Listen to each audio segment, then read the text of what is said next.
नमस्ते। मैं करुणा धनंजय मुंडे।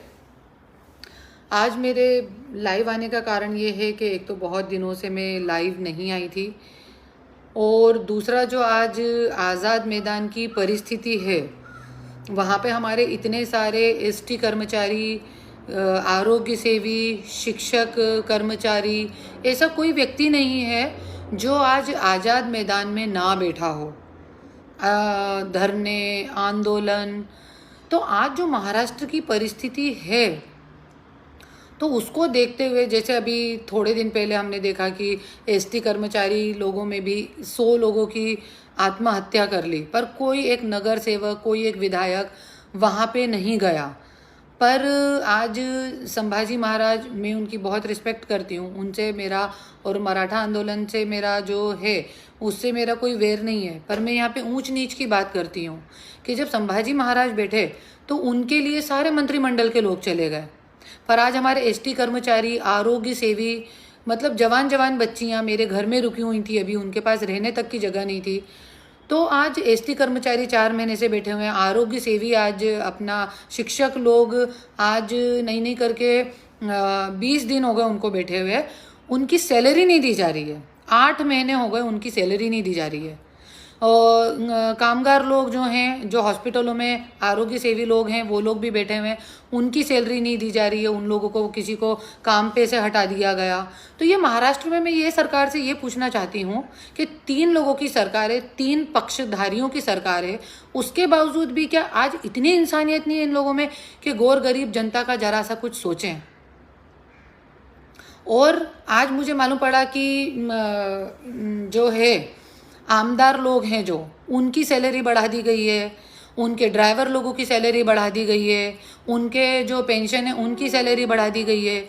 तो अरे, जब आप अपने लोगों की सैलरी बढ़ा रहे हो और इसमें कोई भी ना अपोजिशन पोजिशन, कोई इतने पक्ष हैं, कोई आवाज़ नहीं उठा रहा कि जब आप आमदार लोगों की सैलरी बढ़ा सकते हो लाखों लाखों रुपए से, उनके ड्राइवरों की बढ़ा सकते हो, अपने लेवल पे, अंदर अंदर पॉलिटिकल लेवल पे आप लोग सब कुछ कर सकते हैं, तो फिर गौर गरीब जनता का आप लोग क्यों नहीं सोचते हैं? कि क्या आप लोगों की बुद्धि हो गई है? क्या कोई ऐसा महाराष्ट्र में, कोई ऐसा नेता, कोई ऐसा पक्ष नहीं है जो गौर गरीब जनता के लिए सोचे, एसटी कर्मचारी के लिए सोचे, कामगार के लिए सोचे, शिक्षक लोगों के लिए सोचे? कहाँ जा रहा है हमारा आज ये महाराष्ट्र? और कोई ऐसा व्यक्ति नहीं है जो आवाज़ उठाए। जब आप आमदार की सैलरी बढ़ा रहे हैं, आमदार की पेंशन बढ़ा रहे हैं, आमदार लोगों को टाइम पे पेंशन मिलती है, लाखों लाखों रुपए पेंशन मिलती है, अरे आप उनकी पेंशन बंद कीजिए और गरीब, गौर गरीब जनता जो है उनको पेंशन दीजिए ना। और इतने के बावजूद भी पेट काट काट के जो लोग अपने बच्चों को पढ़ाते हैं, उनके लिए अभी मैंने ये एक आंकड़ा निकाला, इसीलिए मैं लाइव आई हूँ आज, कि आरआरबी ग्रुप डी की जो एग्ज़ाम थी, उसके नाम पे जो हमारी इंडियन गवर्नमेंट है पूरी, इंक्लूडिंग महाराष्ट्र गवर्नमेंट, ये जो वैकेंसी निकलती है रेलवे पुलिस भर्ती की, उसमें रेल भर्ती के नाम पे इन लोगों ने 125 करोड़ 1.25 करोड़ 1,25,00,000 एप्लीकेशंस ये सबमिट हो चुकी हैं। और वो एक एक एप्लीकेशन की जो फीस थी ऑनलाइन, वो 500 थी। तो 1.25 इंटू हम 500 करेंगे तो 625 करोड़ रुपए गवर्नमेंट खाते में जा चुके हैं। पर ये जो गवर्नमेंट है, इतना इतना पैसा जनता से लूटती है, पर लोगों को रोजगार नहीं देती। इतनी गरीबी हालत में, सैलरी नहीं दे रहे, ये नहीं कर रहे हैं, वो नहीं कर रहे, फिर भी गौर गरीब जनता से जॉब देने के नाम पे, नौकरी देने के नाम पे एप्लीकेशन भरवाते हैं ऑनलाइन, और उनको नौकरी नहीं देते हैं, सिर्फ क्या बोल के कि कोरोना काल है। अरे कौन सा कोरोना मुझे बताए तो सही। और कोरोना है तो ये जाता आता कहाँ है? 6 महीने के लिए जाता है, फिर 6 महीने के लिए आता है। पूरे वर्ल्ड में कोरोना खत्म हो गया, इंडिया में कोरोना खत्म ही नहीं हो रहा, क्योंकि राजकारण मुद्दा बन चुका है अब कोरोना का। और यदि कोरोना मुद्दा है भी, तो आप ये जो लोगों से 500-500 रुपए लिए हैं आपने, 1.25 करोड़ जनता से जो 500-500 रुपए लेके बैठे हैं आप, 625 करोड़ गवर्नमेंट खाते में जा चुके हैं, वो आप जनता को रिटर्न कीजिए, ऑनलाइन जैसे लिए ऑनलाइन रिटर्न कीजिए। और ऐसे ये एक भर्ती नहीं है जो लोगों से पैसे ऐंठे गए, ऐसी कई भर्तियां हैं जिसमें लोगों से पैसे ऐंठे गए हैं। तो आज इसीलिए मुझे ऑनलाइन आना पड़ा लाइव लेके कि आज गौर गरीब जनता की इतनी बुरी दुर्दशा कर रखी है इन घरानेशाही के राजकारणियों ने, क्योंकि इनके पेट में भूख नहीं है तो इनको दूसरों की भूख का अंदाज़ा भी नहीं है। और आज मैं जनता से यही कहूँगी कि जनता को जागरूक होने की ज़रूरत है, हमारे देश के लोगों को जागरूक होने की ज़रूरत है। जात पात की राजनीति से ऊपर उठ के, आपने कभी सुना है अमेरिका, हांगकांग या इंडिया को छोड़ के कहीं भी धरने हुए, आंदोलन हुए, या कोई समाज सेवी आके वहाँ खाना बांट रहा है, कपड़े बांट रहा है, किताब बांट रहा है? कभी सुना है आपने? नहीं सुना है। क्यों? क्योंकि वहाँ पे जात पात की राजनीति नहीं होती है, इसलिए वहाँ धरने, आंदोलन, उपोषण नहीं होते हैं। और आज मैं जनता से यही बोलूँगी, जात पात इन आरक्षण के मुद्दों से दूर हट के आप सोचिए। आप नेता बदलेंगे तो मुद्दे बदलेंगे, घरानेशाही का राजकारण खत्म होगा जब, तब ही आप ये समझ लीजिए कि ये जो मुद्दे हैं वो ख़त्म होंगे। नहीं तो आज गवर्नमेंट आपके पैसे लेके एमएलए लोगों की तनख्वाह बढ़ाई जा रही है। एमएलए लोगों के ड्राइवरों की पहले ही 40-40 हज़ार थी, और 2-2 हज़ार रुपये तो उनको खाने के लिए दिए जाते हैं, क्योंकि वो लोग राज छुपाते हैं उन लोगों के।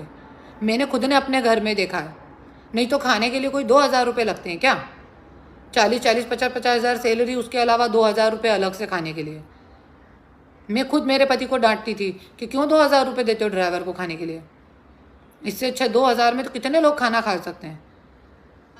तो इतने सारे, इतने सब जो है, इतना सब जो है आज इस तरीके से चल रहा है, तो मैं जनता से यही अपील करूँगी कि ये सब खत्म होना चाहिए। और बाकी तो बस मैं इतना ही बोलूँगी, इन मुद्दों पे आवाज़ उठाइए आप। और मैं उद्धव ठाकरे जी से हमारे वो यही बोलूँगी कि जो हमारे आरोग्य सेवी हैं, हमारे जो शिक्षक कर्मी लोग जो बैठे हैं, मैं हमारी वर्षा ताई से भी बोलूँगी, विनती करूँगी हाथ जोड़ के कि उनको उनकी सैलरी दे दी जाए। अदरवाइज़ मैं पूरे महाराष्ट्र के शिक्षक लोगों को लेके महाराष्ट्र में बड़ा आंदोलन करूँगी, क्योंकि हक के लिए हमें लड़ना ही पड़ेगा। ये प्रजातंत्र है, नहीं तो ऐसे ये घरानेशाही वाले बैठे हुए लोग हमें तल तल के खा जाएंगे पूरा। और अभी मैं हाथ जोड़ के आप लोगों से यही बोलना चाहूँगी कि अभी मैं कोल्हापुर की पोट निवडणूक लड़ने जा रही हूँ, क्योंकि मुझे ऐसा लगता है कि यदि मैं विधान भवन में पहुँच गई, कोल्हापुर की जनता ने मुझे यदि वहाँ पे पहुँचा दिया विधान भवन में, तो मैं महाराष्ट्र की 13 करोड़ जनता की आवाज़ बन के, महाराष्ट्र की 13 करोड़ जनता की आवाज़ बन के मैं विधान भवन में जा सकती हूँ। और महाराष्ट्र की 13 करोड़ जनता की जो परेशानियाँ हैं, जो तकलीफ़ हैं, जो आज आज़ाद मैदान में मैं गिन के 5 महीनों से मैं देख रही हूँ, उनके मुद्दे में विधान भवन में मान सकती हूँ। उनके लिए न्याय, हक के लिए मैं कुछ लड़ सकती हूँ। बस मैं इतना ही बोलना चाहूँगी और ज़्यादा कुछ नहीं बोलना चाहूँगी। आज ये जो हम देख रहे हैं कि आज इतना सब कुछ चल रहा है, दिशा सालियान, पूजा चौहान, मुझे मेरे पति ने मंत्री पद की मस्ती में आके, उसको ऐसा लगता है कि मंत्री बन गया तो मतलब भगवान बन गया। पर भगवान है यहाँ पे, भगवान है यहाँ पे और दिखाएगा भगवान। और उसको ऐसा लगता है कि बस मंत्री बन गया तो भगवान बन गया वो। इसलिए मैंने सोचा कि आज भले ही कोल्हापुर मेरी जगह नहीं है, कोल्हापुर मेरा एरिया नहीं है, मुझे मालूम है, और रिस्की है, बहुत टफ होगा, पर मुझे आप सबकी, महाराष्ट्र की 13 करोड़ जनता की दुआओं की ज़रूरत है। और कहते हैं हमारे ओम शांति भवन में, मैं ब्रह्मा कुमारीज़ को फॉलो करती हूँ, और हमारे ब्रह्मा कुमारीज़ में कहते हैं कि दुआओं में इतनी शक्ति होती है कि वो पहाड़ को भी अपनी जगह छोड़ने पे मजबूर कर देता है, पत्थर में भी छेद कर सकती हैं दुआएं, इतनी शक्ति होती है दुआओं में। तो मैं महाराष्ट्र की 13 करोड़ जनताओं से हाथ जोड़ के ये विनती करती हूँ कि आप लोग मेरे लिए दुआ करिए कि कोल्हापुर की पोट निवडणूक मैं जीतूँ, और बस आप लोगों का आशीर्वाद मुझ पे बना रहे, और जो भी मुझे सहयोग करने आना चाहें वहाँ पे आ सकते हैं। जय हिंद, जय महाराष्ट्र, जय ज्योति, जय भीम।